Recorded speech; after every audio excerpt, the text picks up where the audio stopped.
Friends, Shobha ಮೂಟೇಕರ್ channel ಸ್ವಾಗತ. ನಾನಿವತ್ತು ಗಜ್ರಿ ಹಲ್ವಾ ಹೆಂಗೆ ಮಾಡ್ಬೇಕನ್ನೋ ತೋರಿಸ್ಕೊಡ್ತೀನಿ ನೋಡಿರಿ. ಒಂದು ಅರ್ಧ ಕೆ ಜಿ ಗಜ್ರಿ ತೊಗೊಂಡೀನಿ ರೀ. ಅರ್ಧ ಕೆ ಜಿ ಗಜ್ರಿಗೆ ಒಂದು 300 ಗ್ರಾಮ್ ಅಷ್ಟು ಸಕ್ಕರೆ ತೊಗೊಂಡಿನಿ, ಒಂದು ಬಟ್ಲು ತುಪ್ಪ ತೊಗೊಂಡಿನಿ. ಇಲ್ಲಿ ನೋಡಿರಿ, ಡ್ರೈ ಫ್ರೂಟ್ ನಾನಿಲ್ಲಿ ಬಾದಾಮ್ ತೊಗೊಂಡಿನಿ ಸ್ವಲ್ಪ, ಹಾಗೂ ಗೋಡಂಬಿ ತೊಗೊಂಡಿನಿ, ಅಕ್ರೋಟ್ ಒಂದು 4 ತೊಗೊಂಡಿನಿ, ಪಿಸ್ತಾ ತೊಗೊಂಡಿನಿ, ಏಲಕ್ಕಿ ಪುಡಿ ತೊಗೊಂಡಿನಿ ನೋಡಿರಿ. ಈಗ ಇದನ್ನೆಲ್ಲನೂ ನಾವು ಒಂದು ಸ್ವಲ್ಪ ತರಿಯಾಗಿ ಮಿಕ್ಸಿ ಹಾಕ್ಕೊಂಡು ಬರೋಣ್ರಿ. ಆಮೇಲೆ ಇದು ಗಜ್ರಿ ನಾನು ಚೆನ್ನಾಗಿ ತೊಳೆದು ತೊಗೊಂಡೇನಿ ರೀ. ಈಗ ಮೇಗಿಂದ ಇದು ಸಿಪ್ಪೆ ಒಂದು ಸ್ವಲ್ಪ ತೆಗೆದು ತುರ್ಕೊಂಡು ಬರ್ಬೇಕು ನೋಡಿರಿ. ಇದು ಹೆಂಗೆ ಮಾಡ್ಬೇಕು ಅನ್ನೋದು ನಾನೀಗ ತೋರಿಸ್ಕೊಡ್ತೇನೆ ನೋಡಿರಿ. ಇದು ಯಾಕಂತಂದ್ರೆ ಇದರಲ್ಲಿ ಸಣ್ಣ ಮಣ್ಣಿನ ಕಣ ಇರ್ತೈತಿ, ಅದೆಲ್ಲ ಹೋಗ್ಬೇಕಂದ್ರೆ ನಾವಿದು ಚೆನ್ನಾಗಿ ಮ್ಯಾಗಿಂದೆಲ್ಲ ಇದು ತೆಗೆದು ತುರಿಬೇಕು ನೋಡಿರಿ. ನೋಡಿರಿ, ಈಗ ಒಂದು ಅರ್ಧ ಕೆ ಜಿದು ಗಜ್ರಿ ನಾನು ತರಿಯಾಗಿ ಇದು ಮಾಡ್ಕೊಂಡು ಬಂದೇನೆ ನೋಡಿರಿ. ಇದು ಮಿಕ್ಸಿಗೆ ಹಾಕಿ ನೋಡಿರಿ ಡ್ರೈ ಫ್ರೂಟ್ ಎಲ್ಲ. ಈಗ ಇದನ್ನು ಹಲ್ವಾ ಹೆಂಗೆ ಮಾಡೋದು ಅನ್ನೋದು ಹೇಳ್ಕೊಡ್ತೇನೆ ನೋಡಿರಿ. ಗ್ಯಾಸ್ ಒಲೆ ಮೇಲೆ ನಾನು ಒಂದು ಪ್ಯಾನ್ ಇಟ್ಟೇನಿ ರೀ. ಗ್ಯಾಸ್ ಆನ್ ಮಾಡೀನಿ ರೀ. ಈಗ ಮೊದಲೇ ಡ್ರೈ ಫ್ರೂಟ್ ಒಂದು ಸ್ವಲ್ಪ ತುಪ್ಪದಲ್ಲಿ ನಾವು ಹುರಿಕೊಳ್ಳೋದು ನೋಡ್ರಿ. ಅದು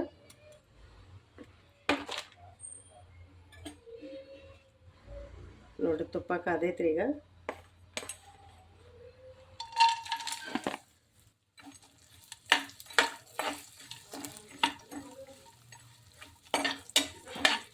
ಇದೊಂದು ಸ್ವಲ್ಪ ಹುರ್ಕೊಳ್ಳೋರಿ, ಒಂದು 2 ನಿಮಿಷ ಹುರ್ಕೊಂಡ್ರೆ ಸಾಕ್ರಿ. ಇದು ಹಸಿ ವಾಸನೆ ಹೋದ್ರೆ ಸಾಕ್ರಿ. ಇದು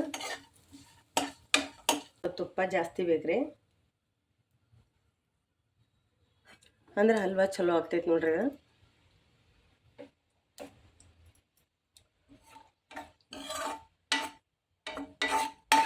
ಇದ ಪ್ಯಾನಲ್ಲೇನ ನಾವೀಗ ತುರ್ದಿದ್ದನ್ನು ಕೊಬ್ಬರಿ ಇದು ಹಾಕೊಂಡು ನೋಡ್ರಿ, ಗಜ್ರಿ ಹಾಕಿ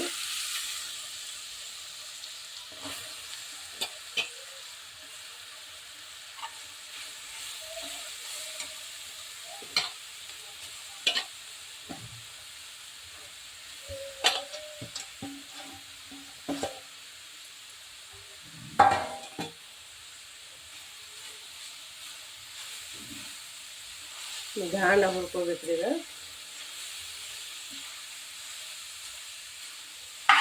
ಸಣ್ಣ ಫ್ಲೇಮ್ ಮೇಲೆ ಒಂದು 10ರಿಂದ ಒಂದು 15 ನಿಮಿಷ ತನಕ ತುಪ್ಪ ಹಾಕಿ ಸ್ವಲ್ಪ ಹಾಕ್ಬೇಕ್ರಿ. ತುಪ್ಪ ರೀ ಹಾಕಿ ಅದನ್ನು ಚೆನ್ನಾಗಿ ಬಾಡಿಸ್ಕೋಬೇಕ್ರಿ.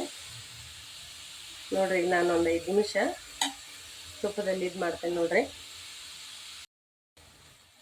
ಒಂದು 5 ನಿಮಿಷ ಆಯ್ತು ನೋಡಿರಿ, ತುಪ್ಪದೊಳಗೆ ಬೇಯಿಸ್ಕೊಂಡೇನಿ ರೀ. ಈಗ ಇದರಲ್ಲಿ ಒಂದು ಸ್ವಲ್ಪ ಹಾಲು ಹಾಕ್ಕೊಂಡ್ರೆ, ಹಾಲು ಹಾಕಿದ್ರೆ ನೋಡ್ರಿ ತುಂಬ ರುಚಿ ಆಗ್ತೈತ್ರಿ.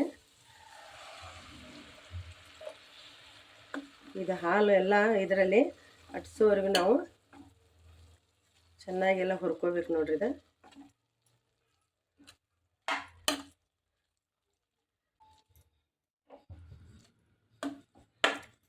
ನೋಡ್ರಿ, ಹಾಲೆಲ್ಲನೂ ಅದರಲ್ಲಿ ಹಿಂಗಬೇಕು ನೋಡ್ರಿ. ಹಾಲಲ್ಲಿ ಚೆನ್ನಾಗಿ ಬೇಯಿಸ್ಕೊಂಡೇನು ನೋಡ್ರಿ. ಈಗ ಹಾಲೇನೂ ಇಲ್ಲ ನೋಡ್ರಿ, ಇದರಲ್ಲೆಲ್ಲ ಅಟ್ಟಿ ಸೇತ್ರಿ ಇದೆ ಒಳಗೆ.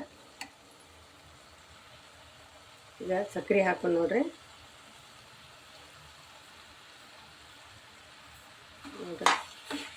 ಸಕ್ಕರೆ ಏನು ಜಾಸ್ತಿ ಬೇಕಾಗೋದಿಲ್ಲ ಇದಕ್ಕೆ, ಯಾಕಂದ್ರೆ ಗಜ್ರಿ ಮೊದಲೇ ಸ್ವೀಟ್ ಇರ್ತೈತೆ ಅಲ್ರಿ. ಅದು ಹೀಗಾಗಿ ನಾನು ಅರ್ಧ ಕೆ ಜಿಗೆ 300 ಗ್ರಾಮ್ ಅಷ್ಟೇ ತೊಗೊಂಡೇನಿ ರೀ.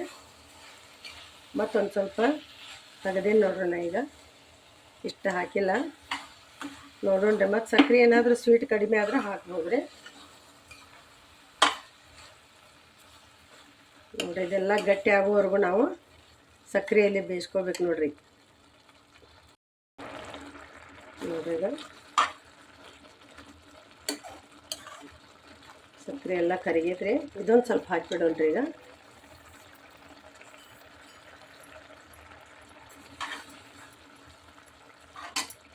ಪೂರ್ತಿ ಗಟ್ಟಿ ಆಗುವವರೆಗೂ ಈಗ ನಾವು ಬೇಯಿಸ್ಬೇಕು ನೋಡ್ರಿ. ಇದು ನೀರಿನ ಅಂಶ ಎಲ್ಲ ಹೋಗ್ಬೇಕು ನೋಡ್ರಿ. ವಿಟಾಮಿನ್ ಎ ಇರ್ತೈತ್ರಿ ಇದರಲ್ಲಿ, ಕಣ್ಣಿಗೆ ಭಾಳ ಚಲೋ ರೀ ಇದು. ನೋಡ್ರಿ, ಎಲ್ಲ ಹಾಲೆಲ್ಲ ಇದರಲ್ಲಿ ಹಚ್ಚೈತೆ ನೋಡ್ರಿ. ಈಗ ಇದರಲ್ಲಿ ನಾನು ಡ್ರೈ ಫ್ರೂಟ್ ಹಾಕ್ತೇನೆ ನೋಡ್ರಿ.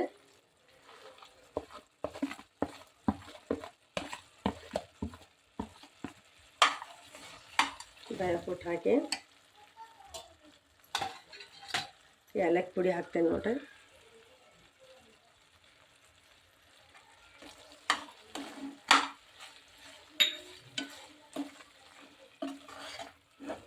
ನೋಡ್ರಿ ಎಷ್ಟು ಚೆನ್ನಾಗಿ ಆಗೈತೆ ನೋಡ್ರಿ. ಈಗ ಇದನ್ನು ತಣ್ಣಗಾತಂದ್ರೆ ಮತ್ತೊಂದು ಸ್ವಲ್ಪ ಗಟ್ಟಿ ಅನಿಸ್ತೈತ್ರಿ. ಈಗ ಬಿಸಿ ಐತಲ್ರಿ, ಇನ್ನೂ ಸ್ವಲ್ಪ ತಿಳು ಅನಿಸ್ತೈತ್ರಿ. ಅದು ಪೂರ್ತಿ ತಣ್ಣಗಾಯ್ತಪ್ಪ ಅಂತಂದ್ರೆ ಗಟ್ಟಿ ಹಲ್ವಾ ಚಲೋ ಆಗ್ತೈತೆ ನೋಡ್ರಿ.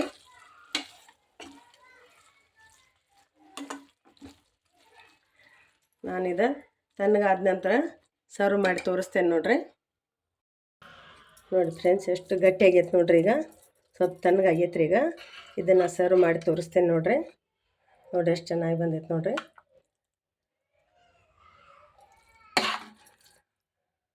ಮಕ್ಕಳು ಭಾಳ ಪ್ರೀತಿಯಿಂದ ತಿಂತಾರೆ ನೋಡ್ರಿ. ಎಲ್ಲರಿಗೂ ಪ್ರೀತಿ ಬರ್ತೈತೆ ನೋಡ್ರಿ ತಿನ್ನಕ್ಕೆ. ಯಾಕಂದ್ರೆ ಭಾಳ ಮೆತ್ತಗಾಗಿರ್ತೈತೆ ರೀ. ನೋಡಿ ಫ್ರೆಂಡ್ಸ್, ಗಜ್ರಿ ಹಲ್ವಾ ಇದು. ಈ ನನ್ನ ರೆಸಿಪಿ ನಿಮಗೆ ಇಷ್ಟ ಆದಲ್ಲಿ ನನ್ನ ಚಾನಲನ್ನು ಸಬ್ಸ್ಕ್ರೈಬ್ ಮಾಡಿರಿ, ಶೇರ್ ಮಾಡಿರಿ. ತುಂಬ ಧನ್ಯವಾದಗಳು ನೋಡಿ ಫ್ರೆಂಡ್ಸ್.